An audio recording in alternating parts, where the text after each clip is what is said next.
قلبي دوما يغمرني من فيض ضياء آيات المولى تدفعني نحو العليا. بسم اللہ الرحمن الرحیم. یا ایھا المزمل، اے اوڑھ کر لیٹ کے سونے والے. جب نبی اکرم صلی اللہ علیہ وسلم پہلی وحی کے بعد گھر آئے تو آپ کانپ رہے تھے، سردی لگ رہی تھی آپ کو، تو آپ نے حضرت خدیجہ سے آ کر کہا زملونی زملونی، مجھے کمبل اڑا دو، مجھے کمبل اڑا دو، مجھے سردی لگ رہی ہے. اور پھر اس کے بعد آپ کی کیفیت جو ہے یہ رہی کہ آپ پڑھے، یعنی کچھ راستہ آگے مل نہیں رہا. اللہ تعالیٰ کی طرف سے کنیکشن ہوا، اب جی چاہ رہا ہے کہ وہ ایکسپیرینس پھر ہو، لیکن وہ ایکسپیرینس ہو نہیں رہا.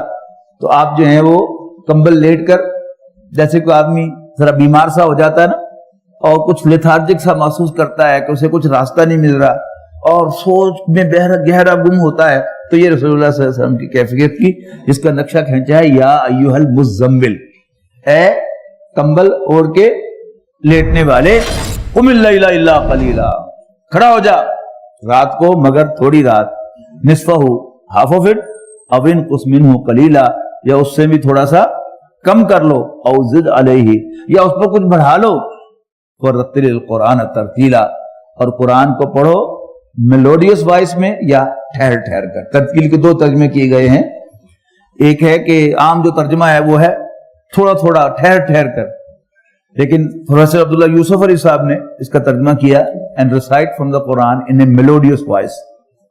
اور یہ آپ فرق دیکھیں، ایک ہے کہ ہم نماز میں اونچی آواز سے میلوڈیس وائس میں تلاوت کرنے کی کوشش کرتا ہے ہر جو بھی امام ہوتا ہے، لیکن یہ جو لاؤڈ سپیکر پر تلاوت ہو رہی ہے لوگ سن رہے ہیں، اس کا کچھ اور مزہ ہے. لیکن آپ تنہائی میں قرآن مجید پڑھیں اور تھوڑی سی اونچی آواز میں، اور پھر اسے ترنم سے پڑھیں، تو پھر آپ کو اس کا صحیح مفہوم سمجھ میں آئے گا کہ وہ آدھی رات کو اٹھ کر اللہ تعالیٰ کا کلام اسی کو سنانا اور تھوڑی سے میلوڈی کے ساتھ، ترنم کے ساتھ، اس کا مزہ کچھ اور ہے. انا سنلقی علیک قولا ثقیلا، یقیناً ہم آپ پر ایک بھاری کلام نازل کرنے والے ہیں. قولا ثقیل، ایک بھاری بات آپ سے کہنے والے ہیں جو اگلی صورت میں آئے گی. اِنَّ ناشیۃ اللیل ہی اشد وطئا واقوم قیلا، یقیناً رات کا اٹھنا ہی اشد وطئا، وہ نفس کو لتاڑنے والا ہے. مجھے صحیح اس کا اردو میں لفظ نہیں آ رہا کہ نفس کو کچلنے والا. اِنَّ ناشیۃ اللیل ہی اشد وطئا، یعنی رات کو اٹھنا، اور رات کو بھی ایک ہے یعنی فجر سے کچھ دیر پہلے اٹھنا، جو عام ہمارا معمول ہے، جس کو بھی اللہ تعالیٰ توفیق دیتا ہے تہجد کی، وہ عام طور پر یہی تہجد پڑھتا ہے. لیکن یہ جو رسول اللہ صلی اللہ علیہ وسلم کی تہجد ہے، یہ تو ظاہر ہے کہ آپ یعنی آدھی رات سے بھی کچھ پہلے اٹھیں گے اور پھر باقی پوری رات جو ہے آپ اس میں گزاریں گے، تب جا کے وہ 2/3 رات جو ہے اس کا حق ادا ہوگا. اور پھر 2/3 رات جب آپ اللہ تعالیٰ کے سامنے کھڑے ہو کے تلاوت کریں گے، تو اس کے جو دل کے اندر جو اصل میں نورانیت پیدا ہوتی ہے، اور دل کے اندر جو مضبوطی اور استقامت پیدا ہوتی ہے. نبی اکرم صلی اللہ علیہ وسلم نے یعنی کل 21 قمری سالوں کے اندر مکہ فتح کر لیا. کیسے فتح کیا؟ یعنی ریزسٹنس اتنا زیادہ تھا کہ اللہ تعالیٰ کی خصوصی نصرت نہ ہوتی تو ہی could never stand، بیر نہیں کر سکتے تھے اس کو. لیکن رسول اللہ صلی اللہ علیہ وسلم نے وہ سارا ریزسٹنس بیر کیا، اور ذرا یہاں سے یہاں بھی نہیں ہوئے، وہیں پر کھڑے رہے. اور آپ کا ہر قدم جو ہے وہ فارورڈ ہے. کوئی بڑے سے بڑا مورخ، حضور صلی اللہ علیہ وسلم کا بڑے سے بڑا دشمن بھی یہ ثابت نہیں کر سکتا کہ یہاں رسول اللہ صلی اللہ علیہ وسلم نے سٹیپ بیک کیا. یہ استقامت جو ہے یہ بغیر اللہ تعالیٰ کی خصوصی نصرت کی حاصل نہیں ہو سکتی. اور اس نصرت کو حاصل کرنے کے لیے انسان کے لیے ضروری ہے کہ وہ تنہائی میں اٹھے اور اپنے رب کے ساتھ ہم کلام ہو. یہ بہت سوچ سمجھ کے لفظ استعمال کیا ہے، ہم کلام. یہ اللہ کا کلام ہے، تو اللہ تعالیٰ کا کلام اس کے سامنے پڑھنا and have the feeling of ہم کلامی. ٹھیک ہے نا؟ آپ پریشان ہوں تو آپ کسی دوست کے پاس جاتے ہیں اور اس کے ساتھ جا کر اپنے غم کو شیئر کرتے ہیں تو آپ کا غم ہلکا ہو جاتا ہے. کوئی دوست جو ہے وہ اچھا مشورہ دیتا ہے، نہ بھی ہو اتنا ہی کہہ دے کوئی نہیں اللہ خیر کرے گا، تو انسان کا کافی بوجھ ہلکا ہو جاتا ہے. لیکن آپ اللہ تعالیٰ کے سامنے اس کا کلام پڑھیں تو اس کلام کے اندر جو ہے وہ آپ کو یعنی عجیب اسٹرینتھ ملے گی, اور ایسی ایسی جگہ سے اس کلام کے اندر سے آپ کو ہدایات ملیں گی جن میں بظاہر آپ سمجھیں گے کہ ایسی کوئی بات نہیں ہے, لیکن بہرحال ہوتی ہے. یعنی پریشانی میں بہت زیادہ پریشان ہو آپ, بلکہ اور بھی زیادہ پریشان ہو اور بہت زیادہ پریشان ہو, تجربہ کر کے دیکھیں. آپ ہمت ہے تو کھڑے ہو جائیں, نماز کی نیت باندھ لیں, اور جتنی صورتیں جتنی آیات یاد ہیں ایک شروع سے شروع ہو کے آخر تک پھر پڑھ دیں, دوسری رکعت میں پھر پڑھ دیں, پھر پڑھ دیں, پھر پڑھ دیں, پھر پڑھ دیں. تھک جائیں تو قرآن مجید کھول کے پڑھنا شروع کر دیں, اور جب تک دل کو سکون نہ ملے پڑھنا بند نہ کریں, تو انشاءاللہ آپ کو محسوس ہوگا کہ جیسے آپ کے دل کو کسی نے سہارا دے دیا. یہ آج آپ کو سمجھ میں آ جائے, ہفتہ ٹھہر کے سمجھ میں آ جائے, مہینہ ٹھہر کے سمجھ میں آ جائے, سال بعد آ جائے, 2 بعد آ جائے, sooner the better. لیکن بہرحال یہ بات سمجھ میں آنی چاہیے. تو قرآن مجید کے ساتھ آپ کا جو ذاتی تعلق ہے وہ اسی دن سے شروع ہوگا کہ آپ نے اس کو اللہ کا کلام سمجھ لیا ہے, آپ کے انکانشیس مائنڈ نے بھی سمجھ لیا کہ یہ اللہ کا کلام ہے, آپ کے رب کا کلام ہے, آپ کے آقا مالک کا کلام ہے. جیسے انسان پریشان ہو تو اپنے عزیز و اقارب کے, بیوی بچوں کے, ماں باپ کے خطوط پڑھ کے بھی انسان کو سکون مل جاتا ہے. ایک سینس آف بلونگنگ ملتی ہے کہ اگرچہ شرک چھوڑا تو سب نے چھوڑ دیا, میری کوئی سوسائٹی ہی نہیں, اپنے پرائے سب چھوڑ جاتے ہیں. اصل میں اللہ تعالیٰ کو پکارنے کا مزہ بھی اسی وقت آتا ہے جب انسان کو توقع ہوتی ہے کہ اچھا کوئی نہیں, وہ میری مدد کرے گا, اچھا وہ میرا خیال کرے گا, وہ میرے کام آئے گا, تو انسان کا اللہ تعالیٰ کے ساتھ ربط قائم نہیں ہوتا. لیکن جب انسان جو ہے وہ باقی سب چھوڑ دیتے ہیں, بڑے خطرناک مومنٹ ہوتی ہے یہ. اگر انسان کا اللہ تعالیٰ کے ساتھ رابطہ نہ ہو تو اس کے پاگل ہونے کے چانسز ہوتے ہیں, نروس بریک ڈاؤن ہو سکتا ہے اس کا. لیکن اگر اس وقت اسے اللہ عین اس وقت پہ یاد آ جائے تو پھر وہ نروس بریک ڈاؤن تو بہت دور کی بات ہے, وہ ایک چٹان بن جاتا ہے اپنے اندر کہ اس کے پیچھے اللہ تعالیٰ کی ذات ہوتی ہے, اور وہ محسوس کرتا ہے کہ میں اکیلا نہیں ہوں. دیکھنے والا جو ہے وہ سمجھ رہا ہوتا ہے کہ یہ بیچارہ تو ڈوب رہا ہے اور پتہ نہیں کتنی مصیبت میں ہے, لیکن وہ مطمئن ہوتا ہے.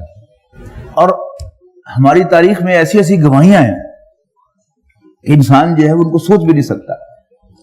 امام احمد بن حنبل رحمۃ اللہ علیہ نے ایک مسئلے پر سٹینڈ لیا کہ قرآن مجید اللہ تعالیٰ کی مخلوق نہیں, لیکن جو دوسرے علماء تھے وہ یہ رائے رکھتے تھے, لیکن امام صاحب کی یہ رائے نہیں تھی. جو اس وقت کا خلیفہ تھا مستعصم باللہ عباسی خلیفہ, وہ بھی میری اسی رائے کا تھا, اور اس نے تشدد کیا امام صاحب پر اور ان کو کوڑے لگوائے. اب جب ان کو کوڑا لگتا تھا تو اس وقت ان کی زبان پر کیا آتا, اللہم مستعصم, اللہم اغفر لمستعصم, یعنی کوڑا لگا, تکلیف ہوئی, اور اس وقت ان کی زبان پر آیا کہ یا اللہ مستعصم کو معاف کر دے. یہ جو اندر کی سٹرینتھ ہے یہ آپ کو قرآن مجید کے بغیر نہیں مل سکتی, اللہ تعالیٰ کے ساتھ ذاتی تعلق کے بغیر نہیں مل سکتی. ورنہ عام کیا ہوگا کہ مجھے تکلیف آئے گی اور مجھے کوئی کوڑا پڑے گا تو میری زبان پہ کیا آئے گا, میں گالی دوں گا اس کو, تو تیرا ستیہ ناز.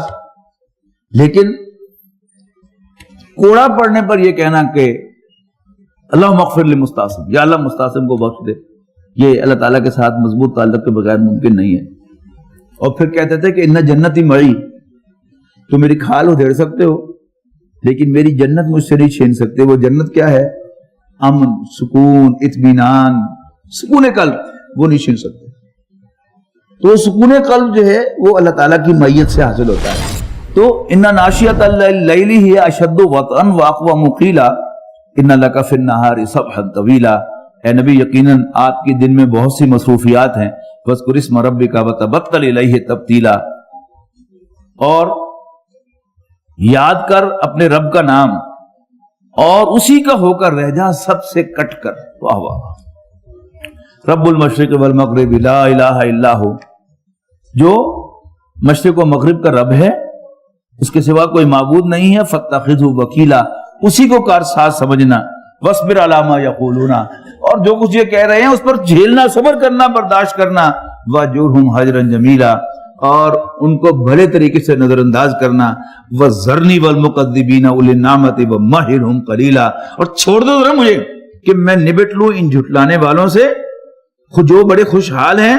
ومہلہم قلیلا، اور ان کو تھوڑی دیر ذرا ایسے ہی رہنے دو.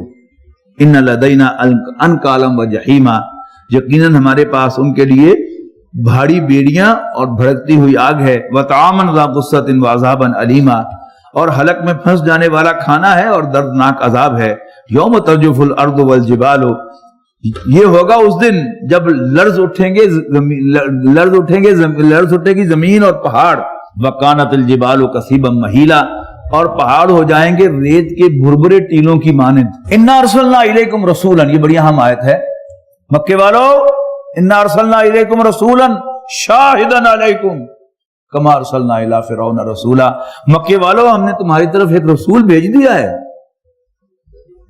تمہارے وہ خلاف گواہ بنا کر، جیسے ہم نے فرعون کی طرف اپنا ایک پیغمبر بھیجا تھا، یعنی موسیٰ علیہ السلام. فعصا فرعون الرسول، لیکن فرعون نے پیغمبر کی نافرمانی کی. فاخذناہ اخذا وبیلا، تو ہم نے اس کو بڑی سخت پکڑ لیا. فکیف تتقون، تو تم کیسے بچو گے؟ ان کفرتم یوما یجعل الولدان شیبا، اگر تم نے انکار کیا تو کیسے بچو گے اس دن سے جو بچوں کو بوڑھا کر دے گا. السماء منفطر بہ، اور آسمان پھٹا جا رہا ہے اس کی دہشت سے. وکان وعدہ مفعولا، اور اس کا وعدہ پورا ہو کر رہنے والا ہے. ان ھذہ تذکرہ، یقیناً یہ ایک نصیحت ہے. فمن شاء اتخذ الی ربہ سبیلا، تو جس کا جی چاہے اپنے رب کی طرف جانے کا راستہ اختیار کر لے. ان ربک یعلم انک، اب یہ جو پہلا رکوع ہے یہ ڈیفینیٹلی مکی ہے، یہ دوسرا جو ہے یہ مدنی ہے اکثر مفسرین کے نزدیک. ان ربک یعلم انک تقوم ادنی من ثلثی اللیل ونصفہ وثلثہ وطائفۃ من الذین معک. یقیناً اے نبی آپ کا رب جانتا ہے کہ تم کھڑے ہوتے ہو تقریباً 2/3 رات، کبھی آدھی رات اور کبھی تہائی رات، اور آپ کے ساتھ ایک اور گروہ بھی مسلمانوں کا کھڑا ہوتا ہے اسی طرح. واللہ یقدر اللیل والنہار، اور اللہ تعالیٰ ہی نے اندازے مقرر کی ہیں رات اور دن کے. عالمہ، اسے معلوم ہے. لن تحصوہ، کہ تم اس کا صحیح شمار ہرگز نہیں کر سکتے. فتاب علیکم، تو اس نے تم پر مہربانی فرمائی. فقرؤوا ما تیسر من القرآن، پس آسانی سے پڑھ لیا کرو قرآن کو. علم ان سیکون منکم مرضی وآخرون یضربون فی الارض یبتغون من فضل اللہ وآخرون یقاتلون فی سبیل اللہ فقرؤوا ما تیسر منہ. لہذا پڑھنا جتنا آسانی سے پڑھ سکتے ہو قرآن مجید. اسے معلوم ہے کہ ہوں گے تم میں سے کچھ مریض، کچھ مسافر، کچھ اللہ کے فضل کی تلاش میں، یعنی معیشت معاشی جد و جہد میں، اور کچھ ہوں گے جنگ میں مصروف اللہ کی راہ میں. لہذا فقرؤوا ما تیسر منہ، پڑھو جتنا آسانی سے پڑھ سکو اس میں سے. واقیموا الصلاۃ وآتوا الزکاۃ، اور نماز قائم کرو اور زکوٰۃ ادا کرو. واقرضوا اللہ قرضا حسنا. اچھا، اب یہ رعایت کیوں دی جا رہی ہے؟ اللہ کا دین غالب ہو گیا، مشن اکمپلش ہو گیا، اب کوئی ایمرجنسی کی کیفیت نہیں رہی. لہذا عام مسلمانوں کو ایک رعایت دے دی کہ وہ رات کی نماز عشاء سے پڑھ لیں، جماعت سے پڑھ لیں عشاء کی نماز، اور فجر کی نماز با جماعت ادا کر لیں. اور فجر کی نماز میں حکم دیا گیا کہ لمبی قرات کرو، جیسا کہ اکثر مساجد میں آپ دیکھتے ہیں آہستہ آہستہ وہ بھی کم ہوتی جا رہی ہے. تو کیا ہے، تو رات بھر جو ہے وہ عبادت کا ثواب ملے گا. لیکن وہ لوگ اب دوبارہ جب اسلام مغلوب ہو گیا اور اب دوبارہ جو ہے وہ تحریکیں اٹھیں گی اسلام کو دوبارہ غالب کرنے کے لیے، تو پھر جو اس کے کارکن ہوں گے ان تحریکوں کے، ان پر اب دوبارہ جو ہے یہ تہجد کا اہتمام جو ہے وہ لازم ہوگا. اور جتنا کوئی اونچے درجے پر ہے اور فیصلہ کرنے کی پوزیشن پہ ہے اس کے لیے لازم ہوگا کہ وہ آدھی رات اور 2/3 رات اور 1/3 رات کی طرف بڑھے. شاید وہ اس کا حق نہ ادا کر سکے، اتنی وہ تندہی نہ دکھا سکے، لیکن بہرحال ٹارگٹ اس کا وہی ہونا چاہیے تب اللہ تعالیٰ جو ہے وہ راستے کھولے گا، ان کو صحیح فیصلوں کی توفیق دے گا، ان کو مستقیم رکھے گا، استقامت پر کھڑے ہوں گے وہ اور دشمن کے سامنے نہیں جھکیں گے۔ وما تقدموا لانفسکم، اور جو کچھ بھی تم اپنے لیے آگے بھیجتے ہو، من خیرن، بھلائی میں سے، تجدوہ عند اللہ، تم اس کو اللہ تعالیٰ کے پاس پاؤ گے، ہوا خیرا واعظم اجرا، اور یہی کام بہتر ہے اور بہت بڑے اجر والا ہے۔ واستغفر اللہ، اور اللہ تعالیٰ سے بخشش مانگو، یعنی تہجد کے وقت انسان کو اٹھنا نصیب ہو تو اول کیا ہے، میکسیمم وقت جو ہے وہ قیام میں صرف کرنا چاہیے، اور پھر اللہ تعالیٰ سے مانگنی کی چیزوں میں سے سر فہرست جو ہے وہ کیا ہے، بخشش۔ ہم سورہ زاریات میں پڑھ کے آئے ہیں کہ وہ رات کو کم ہی سوتے ہیں اور اپنے رب سے بخشش مانگتے ہیں۔ اللہ تعالیٰ ہمیں اس کی توفیق دے۔ ان اللہ غفور الرحیم، بے شک اللہ تعالیٰ بخشنے والا مہربان ہے۔